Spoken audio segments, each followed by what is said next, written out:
କଷ୍ଟ ସମୟରେ ପ୍ରାର୍ଥନା ବା ଦୁଃଖ ସକାଶୁ ସଦାପ୍ରଭୁଙ୍କ ନିକଟରେ ପ୍ରାର୍ଥନା। ଏଠାରେ ମୁଁ ଦୁଇଟି ପଦ ପଠନ କରିବି, ଯେଉଁଠାରେ ଲେଖା ଅଛି, ମୁଁ ଆପଣା ଦୁଃଖ ସକାଶୁ ସଦାପ୍ରଭୁଙ୍କୁ ଡାକିଲି। ମୁଁ ଆପଣା ଦୁଃଖ ସକାଶୁ ସଦାପ୍ରଭୁଙ୍କୁ ଡାକିଲି। ଏଠାରେ ଜୁନସଙ୍କ ପ୍ରାର୍ଥନା ଆପଣ ଜାଣିବେ ଏବଂ ଆପଣ ତାହା ପଢ଼ିବେ। ଜୁନସ 2ୟ ଅଧ୍ୟାୟ ତାର 1-2 ପଦ ପଠନ କରନ୍ତୁ।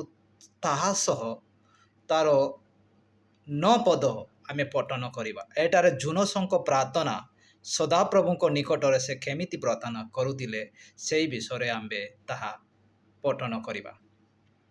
ଜୁନସଙ୍କର ଗୋଟେ ଆହ୍ୱାନ ଆଉ ପ୍ରଭୁଙ୍କ କାର୍ଯ୍ୟ ନିମନ୍ତେ, ପ୍ରଭୁଙ୍କ ସେବା କାର୍ଯ୍ୟ ନିମନ୍ତେ ସଦାପ୍ରଭୁ ଜୁନସଙ୍କୁ ନିନେବେକୁ ପଳାୟନ କରିବା ପାଇଁ ଏବଂ ସେହି ଜାଗାରେ ଥିବା ସମସ୍ତ ପ୍ରଭୁଙ୍କ ଲୋକ ଆଉ ପ୍ରଭୁଙ୍କ ନିକଟରୁ ଆଉ ପ୍ରଭୁଙ୍କ ଅଜଣା ଲୋକଙ୍କ ସମ୍ମୁଖରେ ପ୍ରଚାର କରିବା ନିମନ୍ତେ ସଦାପ୍ରଭୁ ଜୁନସଙ୍କୁ ଆହ୍ୱାନ କଲେ। ଜୁନସଙ୍କର ଆହ୍ୱାନ ସେ ସ୍ୱୀକାର କରିଥିଲେ, କିନ୍ତୁ ସେ ଅନ୍ୟ ଦେଶକୁ, ଅନ୍ୟ ଜାଗାକୁ ସେ ପଳାୟନ କରୁଛନ୍ତି। ତାପରେ ଜୁନସ ମତ୍ସ୍ୟ ପେଟରେ ବା ମତ୍ସ୍ୟ ପେଟ ମଧ୍ୟରେ ସେ 2-3 ଦିନ ରହି ସେ ସଦାପ୍ରଭୁଙ୍କୁ ମନେ ପକାଇ ଡାକ ପକାଉଛନ୍ତି।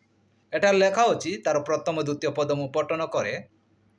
ଯେତେବେଳେ ଜୁନସ ସେହି ମତ୍ସ୍ୟ ଉଦରରେ ଥାଇ ସଦାପ୍ରଭୁ ଆପଣା ପରମେଶ୍ୱରଙ୍କ ନିକଟରେ ପ୍ରାର୍ଥନା କଲେ ଆଉ ସେ କହିଲେ, ମୁଁ ଆପଣା ଦୁଃଖ ସକାଶୁ ସଦାପ୍ରଭୁଙ୍କୁ ଡାକିଲି, ତହିଁରେ ସେ ମୋତେ ଉତ୍ତର ଦେଲେ। ମୁଁ ପାତାଳର ଉଦରରୁ ପ୍ରାର୍ଥନା କଲି, ତୁମ୍ଭେ ମୋର ରୋବ ଶୁଣିଲ। ପେଟ ଭିତରେ ଜୁନସ, ପେଟ ଭିତରେ, କାହା ପେଟ? ମାଛ ପେଟ ଭିତରେ କଷ୍ଟର ସହ ଯନ୍ତ୍ରଣାରେ ଥାଇ, ଦୁଃଖରେ ଥାଇ ସେ ସଦାପ୍ରଭୁଙ୍କୁ ରବ କରିକି ପ୍ରାର୍ଥନା କରୁଛନ୍ତି, ପ୍ରଭୁ ମୋତେ କ'ଣ କର? ରକ୍ଷା କର। ବେଳେବେଳେ ଆମ ବିଶ୍ୱାସର ପଥ ଏବଂ ବିଶ୍ୱାସର କାର୍ଯ୍ୟରେ ବେଳେବେଳେ ଆମେ କ'ଣ କରୁ? ଅବହେଳା କରୁ।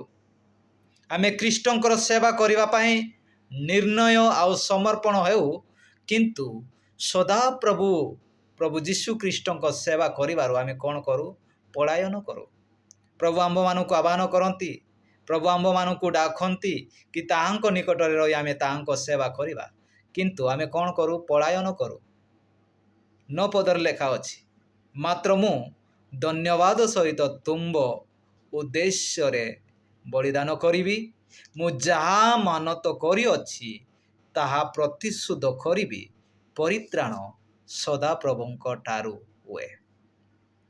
ସେ ଜାଣିଲେ ପେଟ ଭିତରେ ଥାଇ, ମାଛ ପେଟ ଭିତରେ ଥାଇ ସେ ଜାଣିଲେ ଯେ ସଦାପ୍ରଭୁଙ୍କ ଦ୍ୱାରା ହିଁ, ସଦାପ୍ରଭୁଙ୍କ ଠାରୁ ହିଁ କ'ଣ ମିଳେ? ପରିତ୍ରାଣ ମିଳେ। ପ୍ରଭୁ ଯୀଶୁ ଖ୍ରୀଷ୍ଟଙ୍କ ଦ୍ୱାରା ହିଁ ଆମ୍ଭର ପାପର କ୍ଷମା ହୁଏ ଏବଂ ପାପରୁ ଆମ୍ଭେ କ'ଣ ପାଇବା? ପରିତ୍ରାଣ ପାଇବା। ଏହା ଆମ୍ଭେ ଜାଣିବା ଏବଂ ବିଶ୍ୱାସ କରିବା ଏବଂ ସଦାପ୍ରଭୁ ପ୍ରଭୁ ଯୀଶୁ ଖ୍ରୀଷ୍ଟଙ୍କୁ ଆମେ ଈଶ୍ୱର ରୂପେ ଗ୍ରହଣ କରିବା ଏବଂ ତାଙ୍କ କାର୍ଯ୍ୟ, ତାଙ୍କ ଆଜ୍ଞା ପାଳନ କରିବା ଆମେ ଅତି ଆବଶ୍ୟକ ଅଟେ।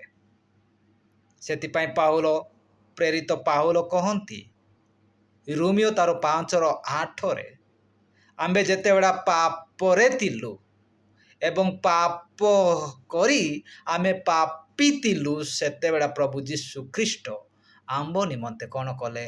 ମୃତ୍ୟୁ ଭୋଗ କଲେ। କି ଆମ୍ଭେ କ'ଣ ପାଇବା? ଆମେ କ'ଣ ପାଉ?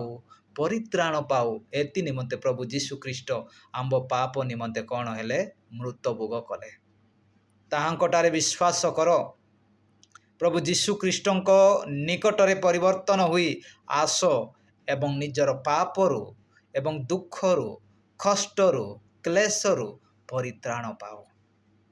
ଜୁନସ ସେତେବେଳେ ଛେତେଇଲେ ଜୁନସ ସେତେବେଳେ ତାହା ଅନୁଭବ କଲେ କି ସଦାପ୍ରଭୁ ପ୍ରଭୁ ଯୀଶୁଖ୍ରୀଷ୍ଟଙ୍କ ଦ୍ୱାରା ହିଁ ଟାରୁ ହିଁ କ'ଣ ମିଳେ? ପରିତ୍ରାଣ ମିଳେ। ପ୍ରଭୁ ଯୀଶୁଖ୍ରୀଷ୍ଟଙ୍କ ଦ୍ୱାରା ହିଁ ଆମ୍ଭକୁ ପରିତ୍ରାଣ ମିଳିବ। ପ୍ରଭୁ ଯୀଶୁଖ୍ରୀଷ୍ଟଙ୍କ ଦ୍ୱାରା ହିଁ ଆମ୍ଭର ପାପର କ୍ଷମା ହେବ ଏବଂ ପ୍ରଭୁ ଯୀଶୁଖ୍ରୀଷ୍ଟରେ ହିଁ ଆମ୍ଭମାନଙ୍କୁ କ'ଣ ପ୍ରାପ୍ତ ହେବ? ଅନନ୍ତ ଜୀବନ ପ୍ରାପ୍ତ ହେବ। ପ୍ରଭୁ ଯୀଶୁଖ୍ରୀଷ୍ଟଙ୍କୁ ବିଶ୍ୱାସ କର, ପ୍ରଭୁ ଯୀଶୁଖ୍ରୀଷ୍ଟଙ୍କର ସେବା କର, ଅନନ୍ତ ଜୀବନର ଭୋଗ କର। ଏହି ବାକ୍ୟ ଦ୍ୱାରା, ଏହି ଶବ୍ଦ ଦ୍ୱାରା ପ୍ରଭୁ ଆମ୍ଭ ପ୍ରତ୍ୟେକଙ୍କୁ ଆଶୀର୍ବାଦ କରନ୍ତୁ। ସମସ୍ତଙ୍କୁ ଯୀଶୁ ଶାନ୍ତି।